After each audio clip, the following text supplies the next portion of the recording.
Hello fellow humans and welcome back to Shitcoin Fundamentals, the channel on YouTube in which we dig through the steaming pile of shitcoins to find the gold nuggets within.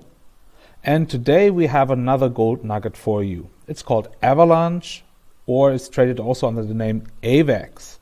And we will talk today about the project itself, the token, but also the underlying consensus algorithm that is at the core of the AVAX project. We will, of course, go through the technology, to the team, to the market, tokenomics, and so on. You know the drill. The reason why I talk today about the AVAX project is, of course, eCash. eCash has just implemented the post-consensus for the Avalanche consensus algorithm. Some of you who may not know eCash, it's a fork of Bitcoin Cash, and which is a fork of Bitcoin, so it's Bitcoin based, so it's proof of work based, but additionally to the proof of work consensus algorithm, it also implements currently a proof of stake algorithm, which is Avalanche. If you want to know more about the project, please check out my other video I made about eCash a while ago. I think it's very interesting project, so check it out. But to start with, of course, the note here, this is not financial advice. Please always do your own research before you invest in anything. To help you with your research, I will leave all of the links that I used to make this video down in the description below, so check it out and use them to start your own research. With this out of the way, let's start with the technology. To better understand the Avalanche project and the underlying consensus algorithm that makes it so special, you have to dig actually quite deep into the white paper. I'm by no means a specialist in cryptography, but here's how I understood the white paper and how I understood the principle of the process that is happening there.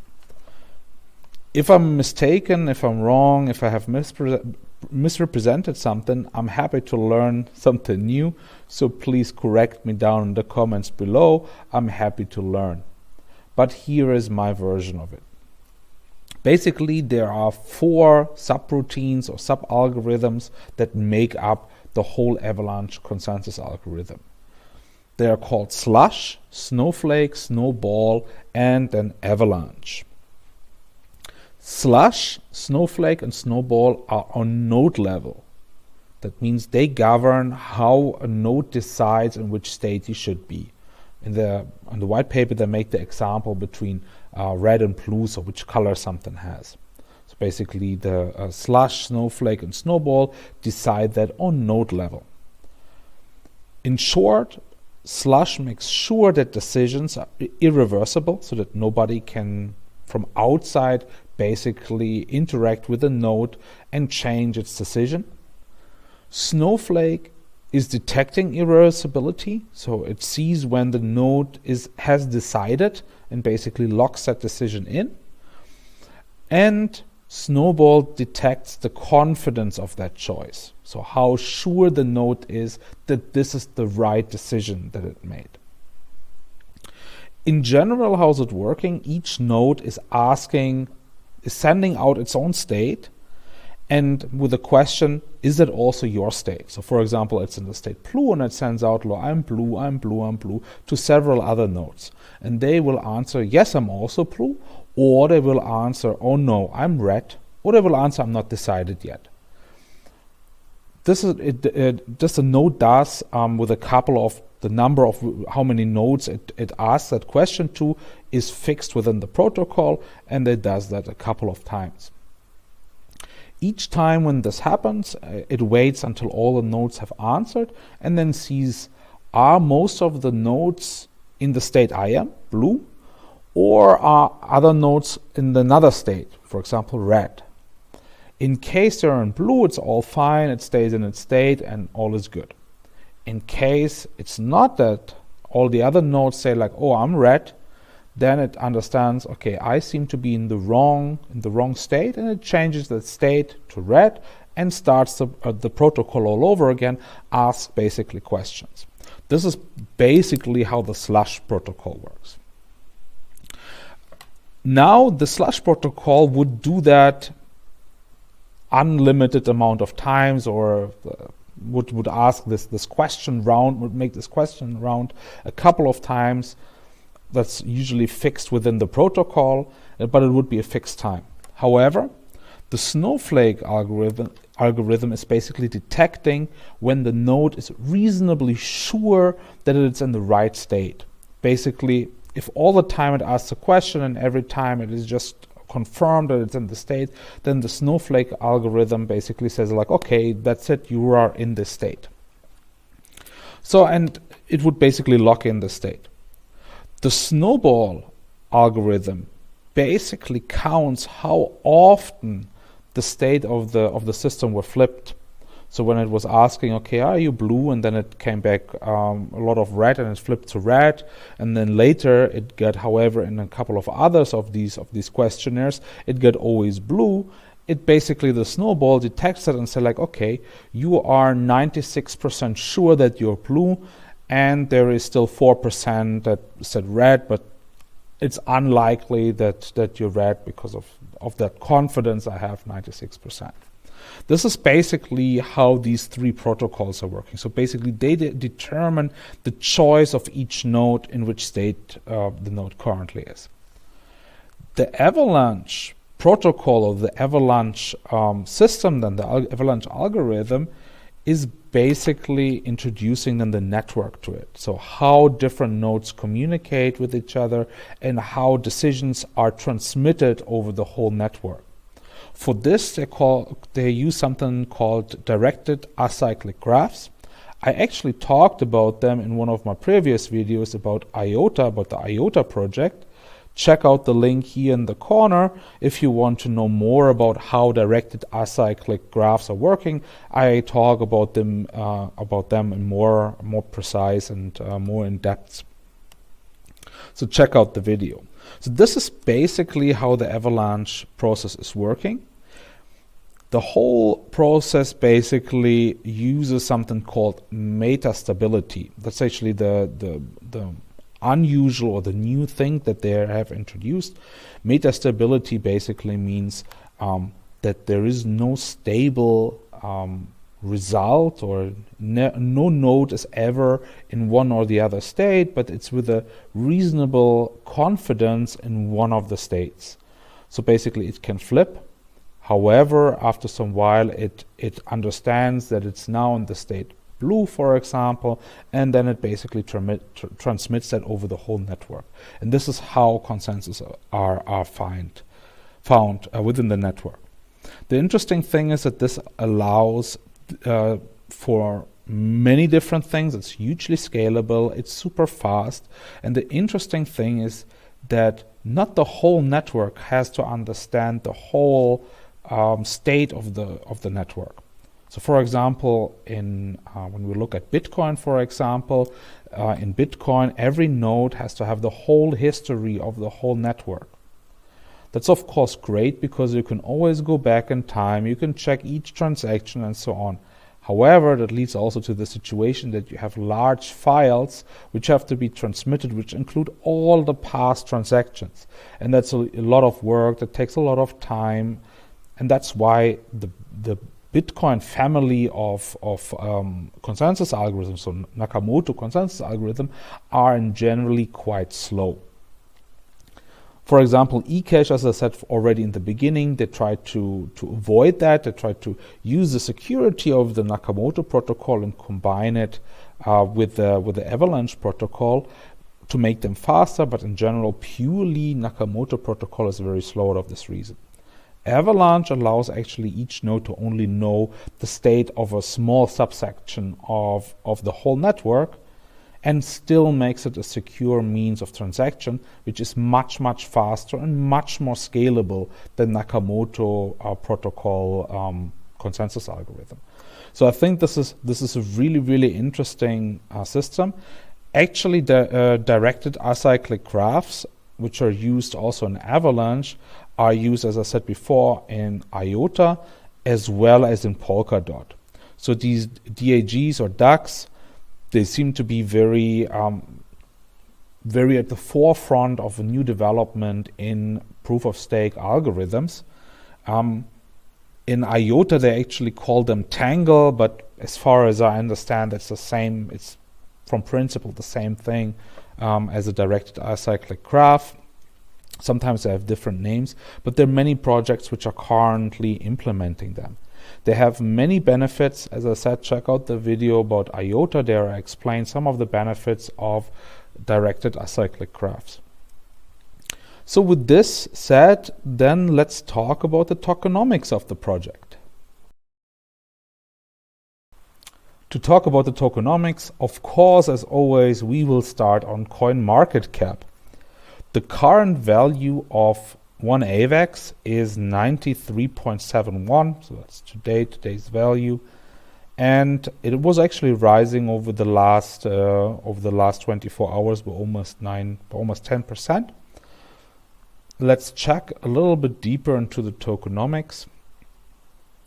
So it has a circulation supply currently of roughly 268 million AVAX, and the current total supply is 396 million AVAX. There is here no maximum supply, but we will dig in a moment into the maximum supply. I have no idea why it's not shown here on CoinMarketCap. It's not that AVAX would have an unlimited supply. There's actually a rule of how much supply in maximum there is. No idea why it's not shown here on CoinMarketCap. The market capitalization is actually quite substantial. So they have 25 billion US dollar in market capitalization, and they had 1.5 billion US dollars in trading volume over the last 24 hours. So that's actually more than almost 3 times the volume than usually, which is quite significant. So something is happening in the AVAX universe. It seems a lot of new investors are jumping on. The coin on CoinMarketCap has almost 800,000 people has it on the watch list, and it's currently ranked 10 on CoinMarketCap. So it's by no means actually a small cap coin, which I usually talk about, but you know the reason why I today talk about that.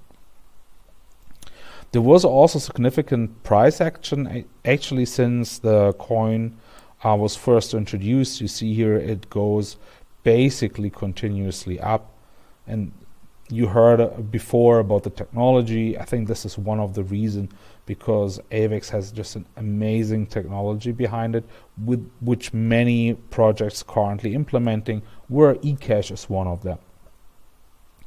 So let's check out what is with a maximum supply.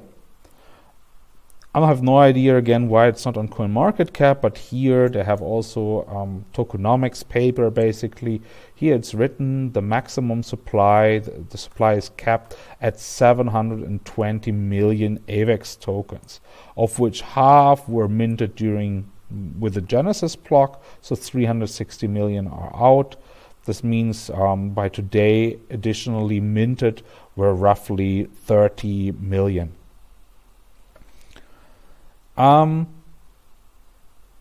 There is also a function which basically determines how much you get for staking, which also means how fast new tokens are created, are minted, basically until the 720 million is reached.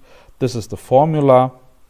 Looks quite difficult, but it's basically the sum over all people who stake AVAX, and they get a certain return of their investment, so they get a certain staking amount, and the staking amount is basically determined by gamma and lambda here in this formula.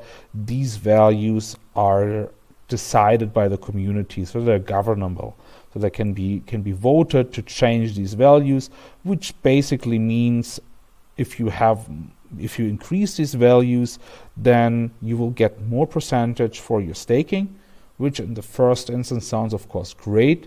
However, that also means that the amount that faster new AVAX is minted, which of course can also reduce the value of each AVAX. So it's like with also normal US dollars or euros. If you print too many of them, then the value of the currency goes down. The same is true for AVAX. So the community has an interest to balance out, has reasonable amount of staking rewards, but also not too much AVAX newly minted, so that there's basically a general balance and that the AVAX value rises over time. Yeah, and then here you can basically see that how AVAX would react under the current decided lambda and gamma values. So they're currently at gamma is 1.15 and lambda is 1.1. Doesn't really matter, but here's basically how AVAX would be distributed under the current circumstances within the next 20 years, roughly. All AVAX would be minted. That means in 20 years there will be no new AVAX being able to be minted. So this is the general idea about this. However, it's of course also an exponential approach, so there will be still for a long while minted, but it will be very tiny amount. So this is basically the tokenomics of the coin. I think it's very interesting tokenomics. It's also already a big project, so the price is already quite high. However, the maximum supply is, we have already more than half minted. It will take quite a long while. The increase is quite slow of the AVAX coins that are newly minted. So I think there will be over the next years increase of the value of AVAX. So it might be already a little bit too late to jump in, but nevertheless still a possibility to earn some good return of investment. So you definitely will not be an early investor in AVAX anymore. That time is over. However, I think you can still make reasonable return of investment with the AVAX coin.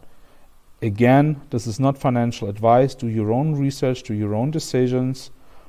I have not yet bought AVAX. I'm looking currently into it. I'm currently buying other coins. That's why I have not started buying AVAX.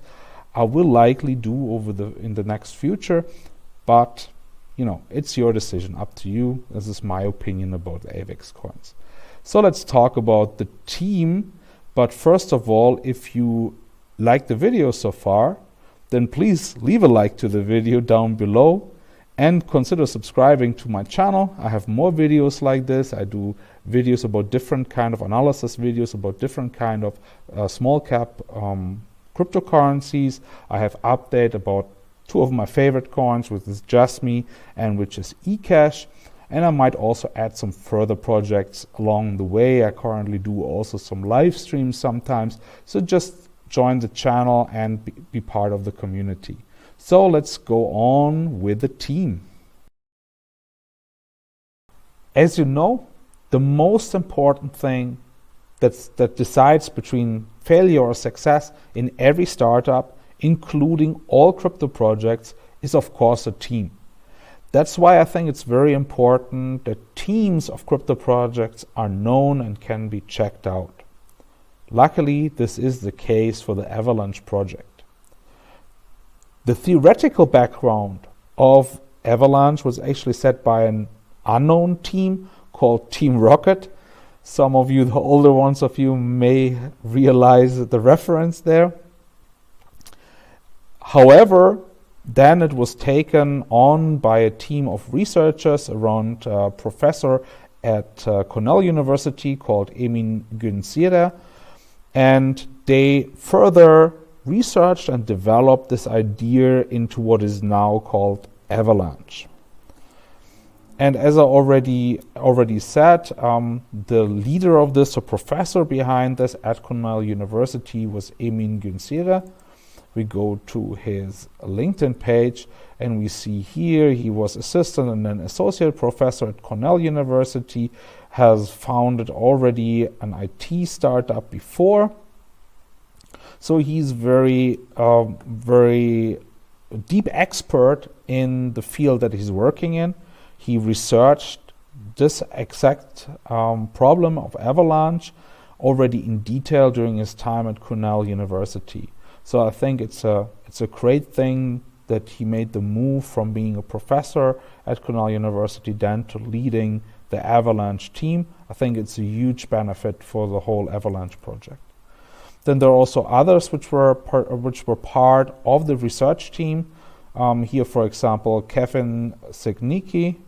I hope I say it right. I'm sorry if I butcher any names. Please correct me if I'm mispronouncing the names. He also was working at Cornell University. He actually did his doctor thesis at Cornell University. I assume also in the team of Professor Emin Günsira.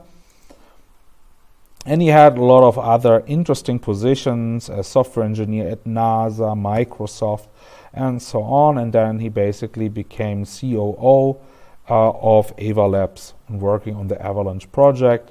And then there's John Wu. I understand he comes more from the business side, also from, of course, Cornell University, later Harvard Business School, and he is now president of AVALabs.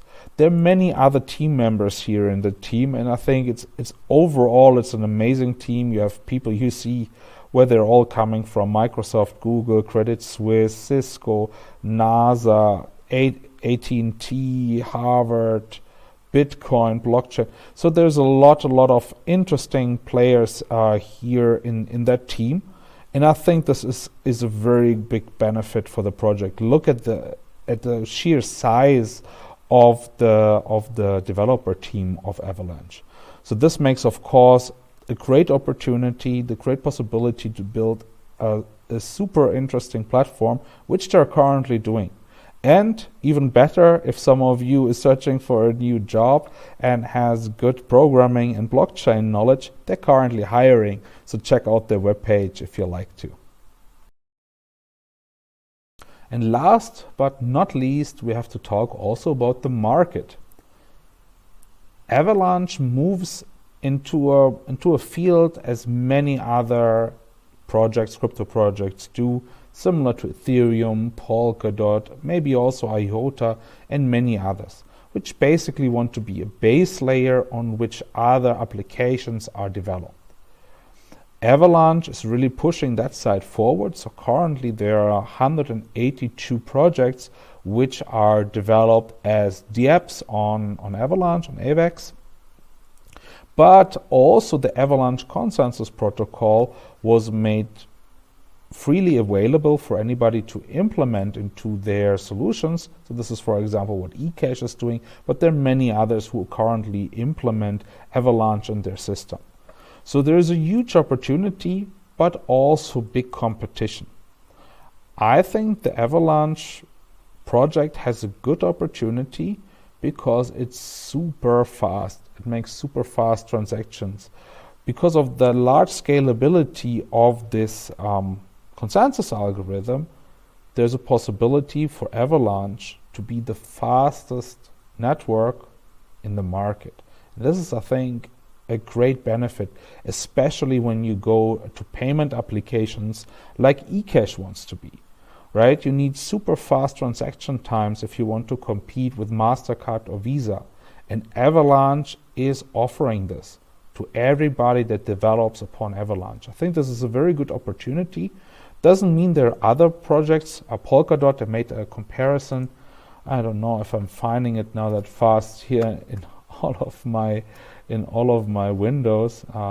Here basically this is the comparison between Bitcoin, Ethereum, Polkadot, and Avalanche, and that's basically a transactional throughput.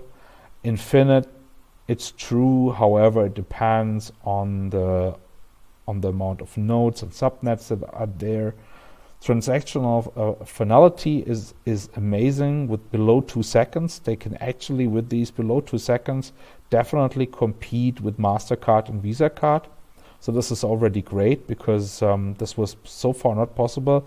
Even Polkadot, which is already quite fast, requires 60 seconds. So this is really good. You see Bitcoin has 60 minutes is maybe worst case scenario. It's usually 10 minutes, but still it's way too long. Also, Ethereum is much smaller, is much slower. Of course, as it is proof of stake, it's much more efficient on computational side. In the end, much greener. This is also what they say. It needs less electricity for maintaining the network.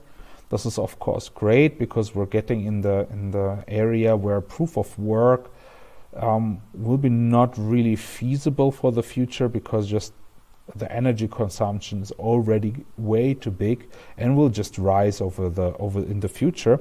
So proof of stake is important, and that means we need also safe proof of stake. And this was always a problem that you see also here, the safety threshold. This is basically a measure of the security. So how many nodes you basically have to control to take over the network. This is in Bitcoin and Ethereum. So basically everything what is proof of work is basically you need to control 51% of all nodes to take over the network. This is the famous 51% attack. In many proof of stake networks, it's less than that, so they're less secure than proof of work generally. So here you see, for example, the example of Polkadot, which is 33%, which is already quite good for many compared to other proof of stake networks. However, Avalanche claims that they have 80% safety threshold. That means you have to control 80% of the network to take over the network. It might be a little bit overdone, but I know that they are way above 51%. If it's the 80, I don't want to say it now, there will be different opinions about that.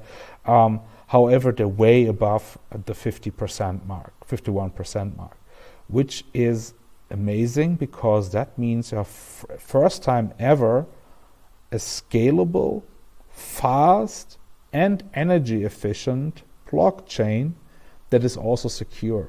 So this is basically this triangle of blockchain. The blockchain problem is scalability, speed, and security. Usually you have to make a choice of two of them, and one of them you have to neglect. So for example, in the case of Polkadot, they decided for scalability and speed and had to turn down on the safety because of using proof of stake. Avalanche basically claims that they are breaking this triangle problem in cryptocurrencies, and basically allowing a scalable, fast, and secure solution to do crypto transactions. And I think this is really amazing, and this makes it a really special project that we really should have a deeper look into. I will definitely stay up to date on this project, see also the new dApps that coming out, see the new implementation of the Avalanche consensus algorithm in other projects, and I maybe will do also a couple of videos in the future about. So please subscribe to my channel to be notified when the new videos are coming out.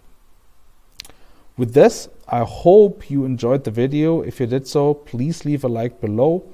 If you agree with what I said, disagree with what I said, if you want to discuss about other cryptocurrencies or have a different opinion than I have or have the same opinion that I have, please leave it down in the comments below. I'm happy to discuss with you there. So, see you next time. Bye.